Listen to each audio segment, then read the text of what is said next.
जय हिंद दोस्तों, एक बार फिर से स्वागत है आपका शिवा स्टडी सेंटर के ऑनलाइन प्लेटफॉर्म पर। जैसा कि आप सभी को मालूम है, आप सभी का जो है एग्ज़ाम हो चुका है। आप सभी की आंसर की भी जारी हो गई थी। अब आपका ऑब्जेक्शन भी लग चुके हैं। अब आपकी क्या आने वाली है, फाइनल आंसर की आने वाली है, जिसमें आपका फाइनल स्कोर मालूम पड़ जाएगा और एंड में आपका रिज़ल्ट आ जाएगा, जो कि 20 से 22 तारीख तक आ जाएगा। आज डिटेल चर्चा करने वाले हैं कि आपके डॉक्यूमेंट क्या मांगे जाएंगे। देखिए, ये दिल्ली होमगार्ड की ऑफिशियल नोटिफिकेशन है, जिसमें से मैं आपको ये सारी जानकारी दे रहा हूँ। इस चैनल पर कोई भी आपको फेक जानकारी नहीं दी जाती है। तो वीडियो शुरू होने से पहले सबसे पहले तो आप अपना स्कोर लिख दीजिए और आपके मन में कोई भी डाउट हो तो वो लिख देना। तो शुरू करते हैं वीडियो को। तो सबसे पहले आज हम देखते हैं कि इसमें आपके क्या क्या प्रूफ मांगे गए हैं।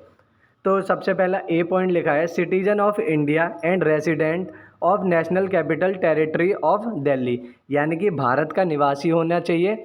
और एनसीटी ऑफ दिल्ली, यानी कि राष्ट्रीय राजधानी क्षेत्र, यानी कि एनसीटी ऑफ दिल्ली का निवासी होना चाहिए। अब proof of for resident of Delhi, the candidate must possesses any of the following. धीरे धीरे आराम आराम से समझेंगे, क्योंकि ये डॉक्यूमेंट की बात है। इसमें आप हड़बड़ी मत करना, कहीं स्पीड बढ़ा के या स्किप करके आप जल्दी जल्दी आगे बढ़ने लग जाओ। बिना स्किप किए इस वीडियो को थोड़ा टाइम निकाल के अपने भविष्य के लिए देख लीजिए। तो इसमें क्या कह रहा है, मैं आपको एक एक लाइन का मतलब बताऊंगा। इसमें क्या कह रहा है, the candidate must possesses any of the following, यानी कि जो कैंडिडेट है उसके पास इनमें से एक ना एक चीज़ होनी चाहिए तो आप स्क्रीनशॉट भी ले लीजिए इसका, ठीक है।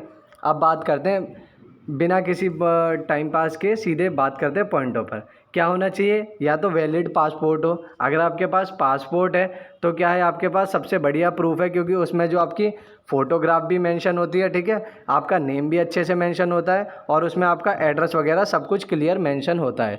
तो अगर आपके पास पासपोर्ट है तो आपके पास सबसे बढ़िया प्रूफ हैगा, ठीक है। सेकंड पॉइंट में क्या लिखा है, election commission photo ID card, यानी कि आपके पास अगर वोटर ID कार्ड है दिल्ली का तो आपके पास वो भी सबसे बढ़िया प्रूफ हो जाए, क्योंकि सेम पासपोर्ट की तरह उसमें फ़ोटोग्राफ होती है, नेम मेंशन होता है और आपका एड्रेस वगैरह सब कुछ मेंशन होता है। तो या तो आपके पास पासपोर्ट हो या आपके पास वोटर ID कार्ड हो। तीसरे पॉइंट में क्या लिख रहा है, ये पॉइंट समझने वाला है, ध्यान से सुनना। Current and valid ration card bearing his name and photograph. अभी इतनी लाइन का मतलब समझिए क्या है। करंट मतलब हाल ही का आपके पास वैलिड राशन कार्ड हो या तो दिल्ली का, ठीक है, जिसमें बियरिंग हिज नेम, यानी कि आपका नाम होना चाहिए, एंड फोटोग्राफ, या और आपकी फ़ोटोग्राफ होना चाहिए, यानी कि नाम और फोटोग्राफ आपके दोनों उसमें होने चाहिए। अब आगे की लाइन पढ़ते हैं, if the ration card is without photograph of candidate it is required to be supported by an another identity proof bearing photograph of applicant. मतलब क्या हुआ इस लाइन का, इसका मतलब ये है, अगर जो आपका आधार कार्ड है उसमें आपकी फ़ोटोग्राफ नहीं है तो आपको एक और प्रूफ उसके साथ लगाना पड़ेगा, जिसमें आपकी फ़ोटो लगी होगी, ठीक है। नहीं समझ में आया, एक बार फिर से मैं समझा देता हूँ क्या क्या बात हुई अभी तक। कि आपके पास या तो वैलिड पासपोर्ट हो, ठीक है, या फिर वोटर ID कार्ड हो, या फिर राशन कार्ड हो जिसमें आपका नाम हो और आपकी फ़ोटोग्राफ हो। अगर फ़ोटोग्राफ नहीं है तो आपको उसके साथ एक और प्रूफ देना पड़ेगा जिसमें आपकी फ़ोटोग्राफ हो। क्लियर बात, ठीक है। बहुत ही आराम आराम से समझेंगे, कोई भी जल्दबाजी मत मचाना, ठीक है। कोई भी डाउट मन में अगर रह रहा हो तो साथ साथ कमेंट बॉक्स में लिखते चलना। नेक्स्ट वीडियो किस टॉपिक पर आने वाली है, अगर इस वीडियो पर 100+ लाइक आ गए तो नेक्स्ट वीडियो में आपके डाउट लेकर, कमेंट बॉक्स में जो भी आप डाउट लिखोगे उसके स्क्रीनशॉट लेकर उसकी एक डाउट सॉल्विंग वीडियो बना दूंगा, ठीक है। आगे बढ़ते हैं, चौथे पॉइंट में क्या लिखा है, valid driving licence issued by transport department GNCT Delhi, यानी कि आपके पास ड्राइविंग लाइसेंस हो जो कि GNCT दिल्ली के द्वारा जारी किया गया हो, ठीक है। अगले पे बढ़ते हैं, duly attested passbook of public sector bank account having photograph with residential address in Delhi, यानी कि आपके पास अभी जो हाल फिलहाल में हुई पासबुक, हाल फिलहाल नहीं मतलब आपके पास पासबुक होनी चाहिए पब्लिक सेक्टर बैंक अकाउंट की, जिसमें आपकी क्या होनी चाहिए, फ़ोटोग्राफ होना ज़रूरी है और आपका एड्रेस होना ज़रूरी है, ठीक है। आपका ऐसा प्रूफ इसमें चल जाएगा, सीधी बात यह है, जिसमें आपकी फ़ोटो लग रही हो, एड्रेस दिख रहा हो और आपका नाम दिख रहा हो। आई बात समझ में, ठीक है, इतनी बात क्लियर। अब आगे बढ़ते हैं नेक्स्ट पॉइंट पर, certificate issued by competent authorised government authority of revenue department GNCT Delhi, यानी कि ये क्या है, ये आपका बात कर रहा है डोमिसाइल सर्टिफिकेट की। रेवेन्यू डिपार्टमेंट आपका जारी करता है क्या, डोमिसाइल सर्टिफिकेट। अगर आपके पास डोमिसाइल सर्टिफिकेट है तो आपके पास और भी अच्छी बात है, ठीक है, वो तो फिर आपका सबसे ही बड़ा प्रूफ हो गया। उससे बड़ा तो और क्या ही प्रूफ होगा अगर आपके पास डोमिसाइल सर्टिफिकेट है। समझ में आई बात। तो इनमें से अगर आपके पास कुछ भी है तो आपका आराम से डॉक्यूमेंट वेरिफिकेशन हो जाएगी। अब आपको एक और इम्पोर्टेंट पॉइंट बता दूं मैं, एक सेकंड रुकिएगा, कहाँ पर है वो पॉइंट, ये बी पॉइंट में अगर आप देखें यहाँ पर क्या लिखा हुआ है, the educational qualification as bonus marks and other eligibility condition for the post shall be determined as on 1/1/2024, यानी कि 1/1/2024 से पहले के सारे डॉक्यूमेंट होने चाहिए, उसके बाद का डॉक्यूमेंट नहीं मांगा जाएगा। तो आपकी क्रूशल डेट क्या है इसमें, क्रूशल डेट है 1/1/2024, यानी कि इससे पहले के आपके डॉक्यूमेंट बने होने चाहिए।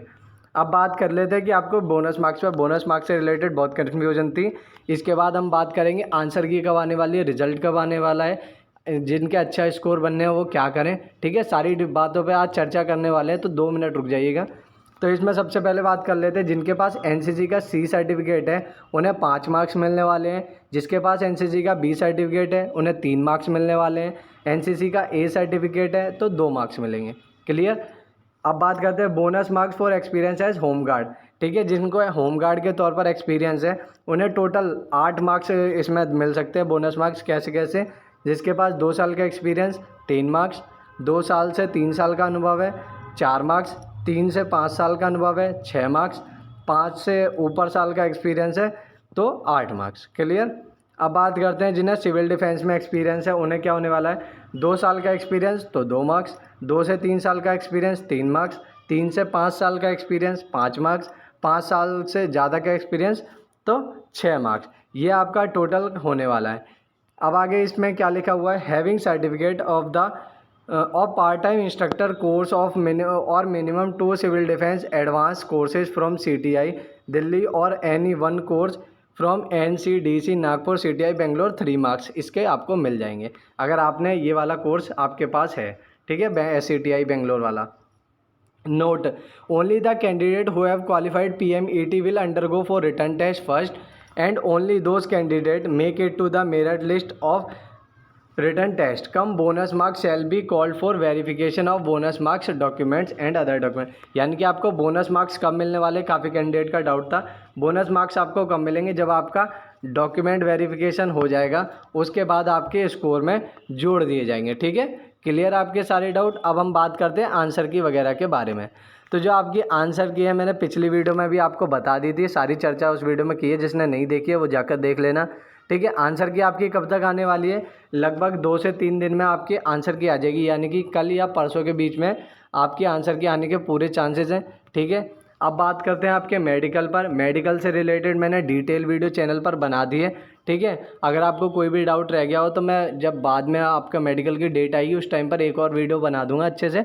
तो मेडिकल से रिलेटेड जिसने वो वीडियो नहीं देखी है वो जाकर देख लेना, ठीक है। अब बात करते हैं आपके रिज़ल्ट की। रिज़ल्ट कब तक आ सकता है, रिज़ल्ट की अगर बात करें तो रिज़ल्ट आपका आने के चांसेस हैं जो कि आपके 22 तक, 20 या 20 से लेके 23 तारीख तक आने के पूरे चांसेस हैं, ठीक है। यानी कि आंसर की आने के बाद आपके 5 से 7 दिन में रिज़ल्ट आने के पूरी संभावना रहती है। अब इसके बाद बात करते हैं जिसके अच्छे मार्क्स बनने हैं वो क्या करें, यानी कि जिसके 40+ मार्क्स बनने हैं वो क्या करें। अब वो क्या करें, अपने मेडिकल और DV की तैयारी करें। DV मतलब डॉक्यूमेंट वेरिफिकेशन की तैयारी करें, ठीक है। फिर PCC के बारे में बात करते हैं। PCC के लिए रिलेटेड काफ़ी कैंडिडेट के मन में डाउट था। तो PCC क्या होता है, पुलिस क्लियरेंस सर्टिफिकेट। ये कब जमा होता है, जब आपका फाइनल डॉक्यूमेंट वेरिफिकेशन हो, सब कुछ क्लियर हो जाता है, उसके बाद आपको PCC जमा कराना पड़ता है, जो कि दिल्ली पुलिस आगे करती है। ऑनलाइन प्लेटफॉर्म से पहले आपको उसका रजिस्ट्रेशन करना पड़ता है, उसके बाद आपको PCC करने दिल्ली पुलिस वगैरह आपकी चेकिंग के लिए आती है। तो ये होता है PCC। बाकी मैं बाद में डिटेल वीडियो बना दूंगा कि आपको कैसे कैसे करना है PCC। तो आज की वीडियो में इतना ही, मिलते हैं अगली वीडियो में। और जिनका BMI से रिलेटेड डाउट था, BMI के रिलेटेड मैं डाउट अभी क्लियर कर दूंगा आपका, ठीक है। नेक्स्ट वीडियो में मैं शॉर्ट वीडियो में आपको BMI डाल के दिखा दूंगा कि BMI कैसे निकालते हैं। BMI मतलब बॉडी मास इंडेक्स, जिसमें आपका ओवरवेट या अंडरवेट का मालूम पड़ता है, ठीक है। मिलते हैं अगली वीडियो में, तब तक के लिए जय हिंद।